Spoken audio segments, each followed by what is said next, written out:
And also what I would like to add one thing is that a new climate war has started.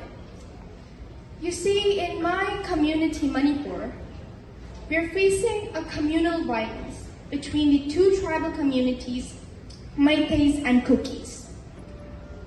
I am very disappointed to share news to all of you that in my birthplace, Manipur, an entire family of 10, including 3 minor children and 2 men, were kidnapped as hostages and killed by the Kuki narco-terrorists in the climate war going on in the Manipur. So these people were held hostages, and the 2 men, they were burned alive.